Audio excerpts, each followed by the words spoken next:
उत्तर प्रदेश की जनता प्रदेश के भाग्य के फैसले के प्रथम चरण का मतदान कर चुकी है। यानी फर्स्ट फेज का जो जनादेश है वो ईवीएम मशीनों में लॉक हो चुका है। बहुत से लोग व्याख्या कर रहे हैं इस जनादेश की अपने अपने तरीक़ों से। अखिलेश यादव के अपने दावे हैं, बीजेपी के अपने दावे हैं। ऐसे में उत्तर प्रदेश की सियासी जानकारी पर मजबूत पकड़ रखने वाले बाबू सिंह कुशवाहा हमारे साथ हैं। बहुत सीनियर लीडर हैं उत्तर प्रदेश के। काशीराम जी के साथ इन्होंने काम किया जब बहुजन समाज पार्टी अपने शुरुआती दौर में थी। कई बार मिनिस्टर रहे हैं, कई बार सदन में रहे हैं। कुशवाहा साहब, बहुत बहुत स्वागत है आपका द इंडियन ओपिनियन में। बहुत बहुत धन्यवाद मिश्रा जी। कुशवाहा साहब, एक एक्सपीरियंस्ड लीडर्स में आपकी गिनती होती है, बहुत अनुभव है आपको, कई दशक आपने दिए हैं राजनीति में। प्रथम चरण में जो मतदान हुआ है, इस मतदान का क्या जनादेश दिख रहा है? देखिए, जो प्रथम चरण में मतदान हुआ उधर के ही ज़्यादा किसान भाई किसान आंदोलन में उधर गाजीपुर में बॉर्डर में बैठे थे। तो एक तो किसान आंदोलन का असर है, महंगाई का असर है, जो बच्चों को रोज़गार नहीं मिला उसका असर है। तो मैं ऐसा मानता हूँ कि बीजेपी के खिलाफ़ तो माहौल था। कितना माहौल खिलाफ था मैं ये नहीं कह सकता हूँ, लेकिन साथ में अगर हम ये कहें कि समाजवादी पार्टी के पक्ष में माहौल रहा होगा, ऐसा भी नहीं कहा जा सकता है। जयंत चौधरी साहब के पक्ष में तो हो सकता है, लेकिन समाजवादी पार्टी का जो 5 साल पहले उनकी सरकार थी, उनका काम करने का तरीका देख करके लोग उससे भी संतुष्ट नहीं हैं। तो हो सकता है उनको कुछ फ़ायदा जयंत चौधरी साहब के गठबंधन का तो मिल सकता है, लेकिन समाजवादी पार्टी से जो अदर बैकवर्ड है, मोस्ट बैकवर्ड क्लास है या माइनॉरिटी है, मुझे ऐसा लगता है कि वो खुश नहीं है। हम लोगों ने भागीदारी परिवर्तन मोर्चा बनाया है। हम लोगों ने कोशिश की है विकल्प देने की, जो कि हम ये जानते हैं कि लोग सपा से भी खुश नहीं हैं, बीजेपी से भी खुश नहीं हैं। तो हम लोगों ने भागीदारी परिवर्तन मोर्चा बना के, हम और ओवैसी साहब और रामकरण कश्यप जी, कमलेश चौहान जी, रामधनी बिंद जी और एक हमारे साथ रिटायर्ड डीजीपी, उनकी अपनी जनता पार्टी है, हिमाचल पुलिस के शेड्यूल कास्ट के अफसर हैं, वो डीजी होकर रिटायर हुए हैं, वो हमारे साथ शामिल हैं। इतने लोगों ने हमने मिलकर भागीदारी परिवर्तन मोर्चा बनाया है। हमको भी लगता है हम लोग भी मजबूती से लड़े हैं जहाँ लड़े हैं, और हमको भी लोगों का आशीर्वाद मिलेगा। तो अभी ये नहीं कहा जा सकता है कि किसके पक्ष में हवा चली। लोग सब कह रहे हैं कि हमारे पक्ष में चली, लेकिन अंत में तो 10 तारीख को ही, 10 मार्च को ही पता चलेगा कि हवा किसके पक्ष में चली। अच्छा, अखिलेश यादव का ये कहना कि वो बिल्कुल बहुमत की सरकार के लिए वो आगे बढ़ रहे हैं, तैयार हैं, और इस तरह के उनके ट्वीट भी ट्विटर पे आ रहे हैं जिसमें बड़ा कॉन्फिडेंस उनका दिख रहा है। ये कॉन्फिडेंस है या ओवर कॉन्फिडेंस है? क्योंकि ये वही धरती है जिस धरती पर दंगे भी हुए थे, वहाँ पर लोगों को याद है, और उसके बाद ही एक स्पष्ट जनादेश उन्होंने बीजेपी के पक्ष में दे दिया था, और फिर बीजेपी की सरकार भी उन्होंने देख ली। यानी समाजवादी की बहुमत की सरकार देखी, फिर भाजपा की बहुमत की सरकार देखी। तो इधर एंटी इनकम्बेंसी फैक्टर जो है, सत्ता विरोधी जो मानसिकता या लहर होती है सरकार में रहने के बाद, उसका खामियाजा यदि भाजपा को भुगतना पड़ेगा। तो कुछ ही दिनों पहले आपने भी बताया कि जब 5 साल पहले अखिलेश जी का शासन था, तो उस शासन में जो अव्यवस्थाएं, अपराध, दंगे और पश्चिमी यूपी के कई ज़िले प्रभावित हुए थे। तो क्या वहाँ के लोग जिस तरह अखिलेश यादव कह रहे हैं कि उनकी तरफ एक तरफा जा रहा है चुनाव, ये उनका कॉन्फिडेंस है या ओवर कॉन्फिडेंस है? देखिए, मैंने भी लोगों से बात की है, तो मुझे लोगों ने कहा कि ऐसा नहीं है कि एक तरफा जा रहा हो। बीजेपी भी ठीक ठाक लड़ी है, ऐसा लोगों का वहाँ कहना है। और बीएसपी भी है, देखिए वहाँ कांग्रेस है, लेकिन बीएसपी भी मजबूती से लड़ी है। आप ऐसा नहीं कह सकते हैं। भागीदारी परिवर्तन मोर्चा था, बीएसपी थी, समाजवादी पार्टी थी, भारतीय जनता पार्टी थी। तो कोई ये कहे कि हमारे पक्ष में हवा चल गई, तो ऐसा नहीं है। और लोग खूब समझदार हैं, खूब जानते हैं कि समाजवादी पार्टी ने क्या किया था 5 साल पहले। उनकी सरकार में कैसे दंगे हुए, कैसे लोगों के नुकसान हुए, बीजेपी के शासनकाल में क्या हो रहा है। तो लोग समझदार हैं, नौजवान बच्चे समझदार हैं। मुझे ऐसा नहीं लगता है कि कोई इस तरह का जनादेश अभी मिलने जा रहा हो सकता है उनका अपना अनुभव हो, उनकी अलग टीम हो, उनका अपना सर्वे हो। कुशवाहा साहब, आपने उत्तर प्रदेश में एक एक तीसरे मोर्चे का एक स्वरूप देने का प्रयास किया है। आप ओवैसी साहब के साथ हैं और भी पार्टियां आपके साथ हैं। स्वयं आपकी पार्टी उत्तर प्रदेश में लगभग 403 विधानसभाओं में पहले ही आपका नेटवर्क बन चुका था और सभी ज़िलों में आपके ज़िलाध्यक्ष हैं, संगठन हैं और एक धरातल पर आपकी पार्टी दिख रही है उत्तर प्रदेश में। इस बार लगभग 300 सीटों पर आप और आपके सहयोगी चुनाव भी लड़ रहे हैं। आप क्या देख पा रहे हैं, किस तरह से आपके कैंडिडेट्स परफॉर्म कर रहे हैं फील्ड में, और आपकी जनसभाओं में भीड़ भी जुट रही है, आप हेलीकॉप्टर से प्रचार भी कर रहे हैं, तो बहुत ही सीरियसली आप लोग इस चुनाव को ले रहे हैं। मतलब ये कोई नहीं कह सकता कि आप लोग जिस तरह से काम कर रहे हैं तो उसको अंडर एस्टिमेट नहीं किया जा सकता है। आपके प्रयास बहुत गंभीर हैं और आपके यहाँ फ़ोटोज़ वीडियोज़ आ रहे हैं, जो हमारे लोग जा रहे हैं फील्ड में तो वो देख रहे हैं और बता रहे हैं कि भीड़ भी आ रही है काफ़ी। तो ये भीड़ अगर मतों में परिवर्तित होती है, ये भीड़ मतदाताओं की है, तब तो सियासी समीकरण बदलेगा। देखिए, हम लोग पिछले 6 महीने से दलित मुस्लिम पिछड़ा भाईचारा सम्मेलन कर रहे थे और हम लोगों को ये बता रहे थे कि आपको हक हिस्सा कैसे मिलेगा। जब तक आप एक झंडे के नीचे खड़े होकर अपने वोट का प्रयोग नहीं करेंगे, आपके नुमाइंदे चुनकर के विधानसभा में नहीं जाएंगे तो आपका हित नहीं होगा। और उससे लोग सहमत हुए हैं, कन्विंस हुए हैं।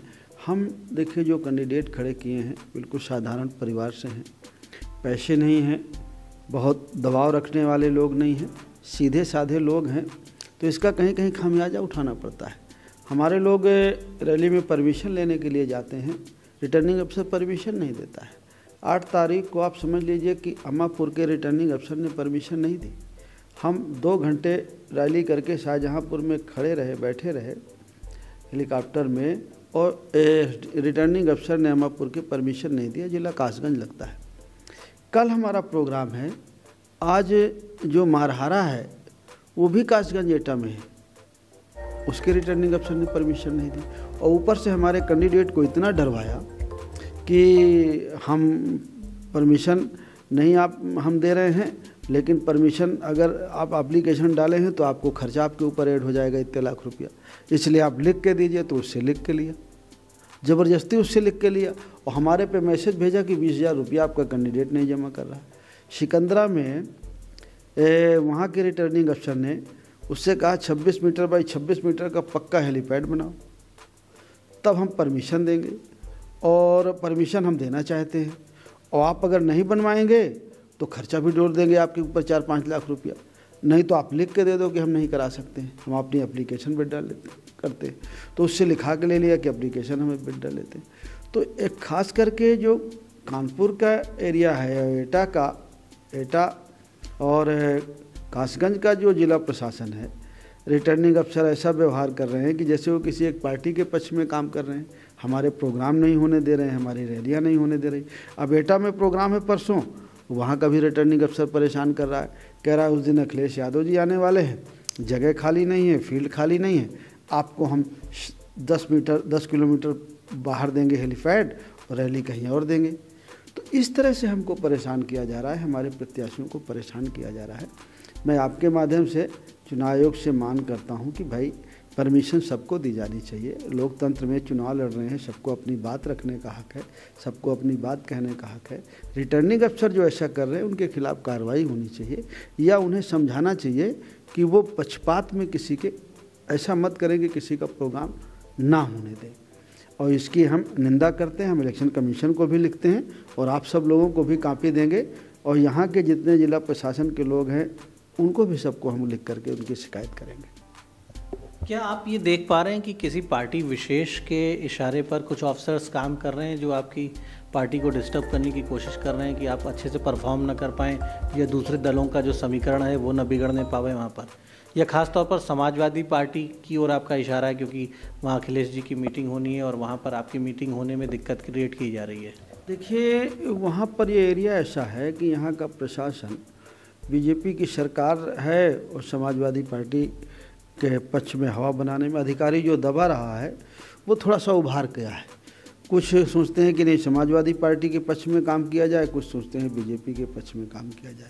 मुझे ये नहीं समझ में आ रहा कि अब ये अधिकारी जो बैठे हैं ये किस मानसिकता से, या सपा के मानसिकता की वजह से हमको हमारे प्रोग्राम कैंसिल करा रहे हैं, या बीजेपी के मानसिकता से। लेकिन है किसी की चाल जरूर, और है इन्हीं दो में से या बीजेपी की हो या सपा की हो, ये दोनों लोग हमारे कार्यक्रम को नुकसान पहुंचा रहे हैं, कार्यक्रम नहीं होने देना चाहते, हमारे कैंडिडेटों को धमका रहे हैं, डरवा रहे हैं, उनका नुकसान पहुंचाने की कोशिश कर रहे हैं।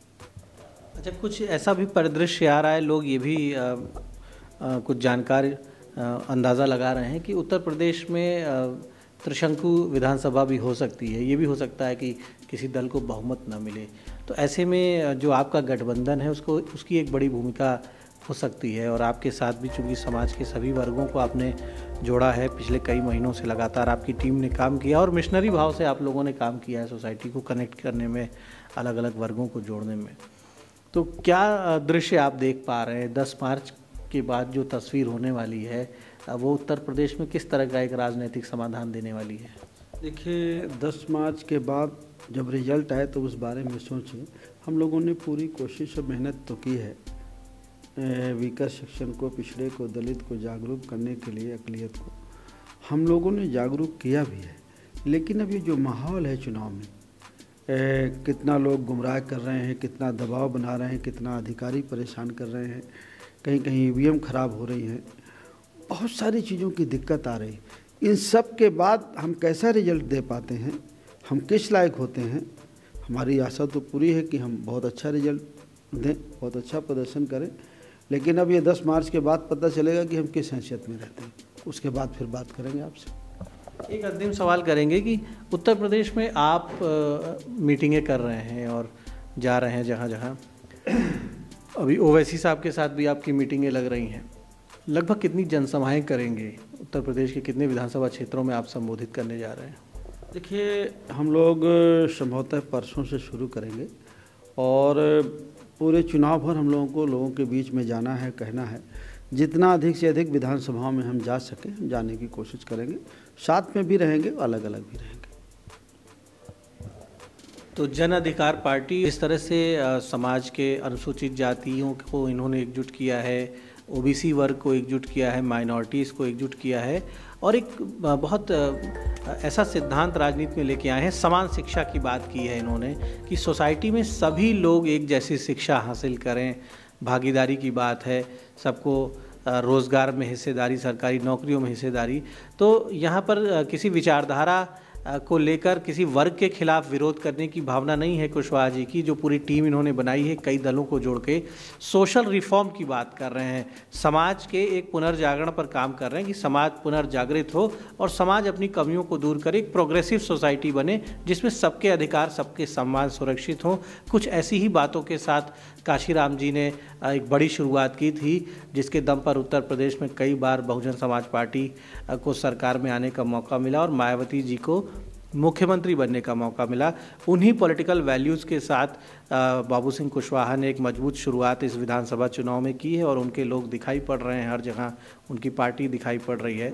तो निसंदेह उत्तर प्रदेश का ये चुनाव उत्तर प्रदेश के लिए एक बड़ा संदेश लेके आने वाला है और जनता को ज़रूर सावधानी से अपने मतों के, अपने मताधिकार का प्रयोग करना चाहिए। उत्तर प्रदेश के बेहतर भविष्य के लिए, देश के बेहतर भविष्य के लिए बढ़ चढ़ कर मतदान करना चाहिए। धन्यवाद।